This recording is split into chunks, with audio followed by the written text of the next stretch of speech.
Hello guys, welcome back to my YouTube channel. जैसा कि आप लोग जानते हैं, हमने लास्ट वीडियो में डिस्कस करा था कि ट्रांसपोर्टेशन प्रॉब्लम क्या होती है। उसके बारे में पूरी एक्सप्लेनेशन हमने देखी थी। अब हम इस वीडियो में देखेंगे कि हम ट्रांसपोर्टेशन प्रॉब्लम को सॉल्व कैसे करेंगे।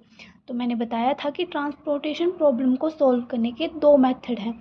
दो मेथड ही डिस्कस करे थे, उसके और भी मेथड हैं, वो हम बाद में करेंगे, पहले इन दो को करेंगे। तो आज हम करेंगे नॉर्थ वेस्ट कॉर्नर मेथड। तो नॉर्थ वेस्ट कॉर्नर मेथड होता क्या है, तो ये एक क्वेश्चन से मैं आपको बताऊंगी। ये एक मैंने एग्जांपल लिया है, इस एग्जांपल से हम डिस्कस करेंगे कि नॉर्थ वेस्ट कॉर्नर मेथड से ट्रांसपोर्टेशन प्रॉब्लम को कैसे सॉल्व किया जाता है। देन सपोज हमें ये ट्रांसपोर्टेशन प्रॉब्लम गिवन दी हुई है, तो हम इसको सॉल्व कैसे करेंगे। फर्स्ट ऑफ ऑल, किसी भी ट्रांसपोर्टेशन प्रॉब्लम को सॉल्व करने के लिए जो ट्रांसपोर्टेशन प्रॉब्लम गिवन होती है उसका बैलेंस्ड होना बहुत ज़रूरी है। तो हमें पता कैसे चलेगा कि वो बैलेंस्ड है या नहीं है। तो मैंने बताया था कि sum of demand is equal to sum of supply होना चाहिए। देन यार, सम ऑफ डिमांड कितना है और सम ऑफ डिमांड है हमारा, डिमांड हमारी क्या क्या दी गई है, 10 + 40 + 60 equal to 110। And sum of supply 80 + 15 + 15, तो ये भी बन गया 110। It means therefore sum of demand is equal to sum of supply.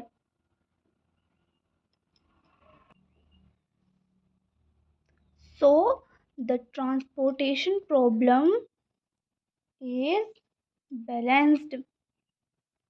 हमें पता लग गया कि ट्रांसपोर्टेशन प्रॉब्लम बैलेंस्ड है, इसका मतलब अब हम आगे सोल्व कर सकते हैं। तो सोल्व कैसे करेंगे, now we will solve it by north west corner method. North west corner method से कैसे करेंगे, तो सबसे पहले हम इस प्रॉब्लम को फिर से लिख लेंगे कि हमें क्या प्रॉब्लम गिवन दी है। 4 10 40 60 एंड ये सप्लाई 80 15 एंड 15, ये हमारी सप्लाई है और ये है डिमांड। तो इसको सॉल्व करने के लिए हमें सबसे पहले हम क्या करेंगे, नॉर्थ वेस्ट कॉर्नर का मेथड है। मेथड का मतलब है कि नॉर्थ वेस्ट कॉर्नर मेथड, मतलब हम सबसे इनको अब एलोकेट करेंगे। हम एलोकेट करना कहाँ से शुरू करेंगे, ये हमें कैसे पता चलेगा। तो हम सबसे पहले ये अपर मोस्ट जो फर्स्ट रो फर्स्ट कॉलम जो है उससे हम शुरू करेंगे। तो एलोकेट कैसे करते हैं, देखेंगे कि यहाँ पर सप्लाई और डिमांड को देखेंगे। डिमांड हमारे पास यहाँ पर कितनी है, 10 और यहाँ पर 80।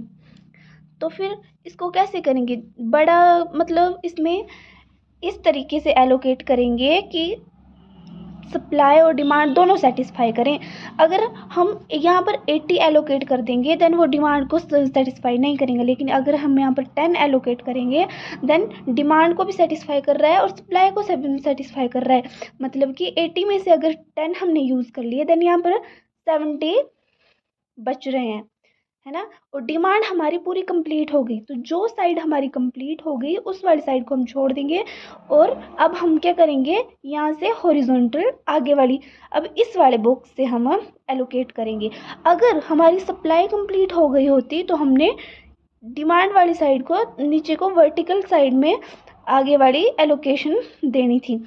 अब हम दूसरी वाली साइड करेंगे, तो यहाँ पर 70 है और यहाँ पर 40 है।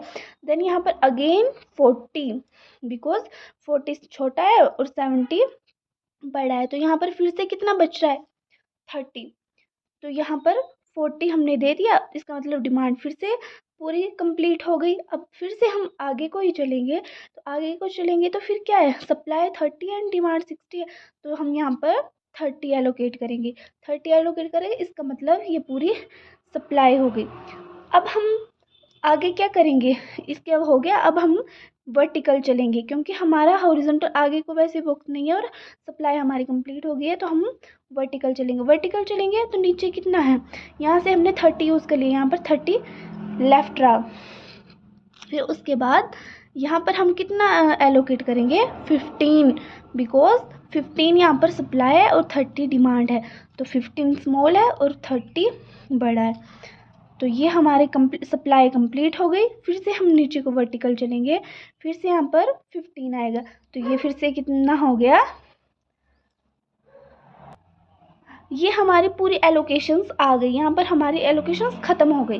तो अब हम अपने क्वेश्चन को चेक कर लेते हैं कि हमने ठीक करा है या गलत करा है। तो हम चेक कैसे करेंगे, फर्स्ट ऑफ ऑल हम वर्टिकल देखेंगे। वर्टिकल यहाँ पर डिमांड सेटिस्फाई कर रही है 10, पूरे 10 कर रही है, और इस वाले कॉलम में भी 40 और इस वाले कॉलम में 30 + 15 + 15 पूरा 60, मतलब ये वाली डिमांड भी सेटिस्फाई कर रही है। अब हम रो वाइज देखेंगे, तो रो वाइज देखोगे तो यहाँ पर 80 सप्लाई हम थी हमारे पास, तो ये कितना है 40 + 30 70 + 10 80, मतलब कि ये वाले सप्लाई को भी सेटिस्फाई कर रहा है। यहाँ पर भी 15 एंड 15 15 एंड 15, मतलब कि हमारी सप्लाई और डिमांड दोनों को सेटिस्फाई कर रहा है। इसका मतलब कि हमने एलोकेशन को कंप्लीट कर लिया। तो हमारी एलोकेशंस है क्या क्या, इसके बाद हमारी एलोकेशंस को हम x से डिनोट करते हैं। तो एलोकेशंस हमारी कहाँ कहाँ है, सबसे पहले ये है हमारी यहाँ पर 10 दी है, तो इसको क्या बोलेंगे हम x11, because first row and first column, तो वो कितनी है 10। फिर क्या है x12, मतलब first row and second column, x12 वो कितना है 40। फिर x13 first row third column 30, x23 मतलब कि सेकंड रो थर्ड कॉलम, तो कितना आया 15, x33 कितना है 15, मतलब कि third row and third column. तो हमारी नंबर ऑफ एलोकेशंस कितने हुए, नंबर ऑफ एलोकेशंस 1 2 3 4 5, कितने आए 5। अब हम रिम रिक्वायरमेंट निकालेंगे। रिम रिक्वायरमेंट मैंने आपको बताया था कि रिम रिक्वायरमेंट क्या होता है। रिम रिक्वायरमेंट मतलब m + n - 1। m यहाँ पर क्या है, number of rose and n number of columns. तो हमारे नंबर ऑफ रोज कितने हैं 3 plus number of rose column भी 3 है, दोनों इक्वल है, -1 मतलब 3 + 3 6 - 1 = 5। इसका मतलब क्या हुआ कि number of allocations is equal to rim requirement, मतलब कि m + n - 1, ये दोनों इक्वल है। इसका क्या मतलब हुआ कि जो हमारा सॉल्यूशन है वो क्या है, non degenerated, therefore it is non degenerated.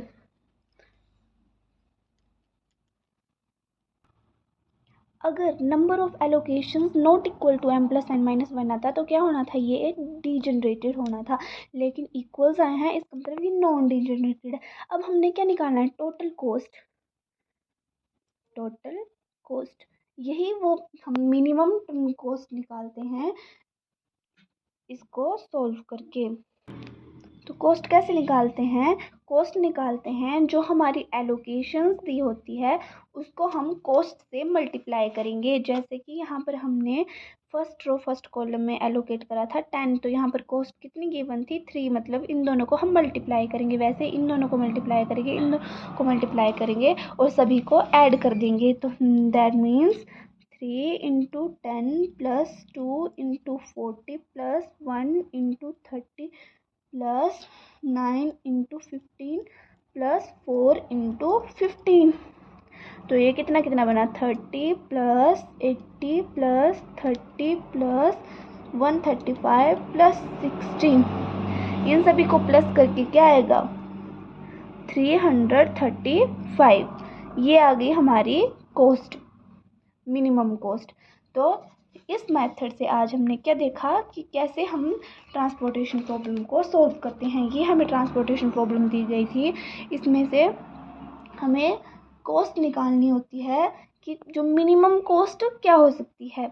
तो हमने मिनिमम कॉस्ट निकाल ली है जो कि 335 आई है। तो इसी तरह ये इसके सारे क्वेश्चन सॉल्व किए जाते हैं। अब हम नेक्स्ट वीडियो में दूसरे मेथड को करेंगे, लीस्ट कॉस्ट मेथड। तब तक के लिए थैंक यू। मेरे चैनल को सब्सक्राइब ज़रूर करिएगा।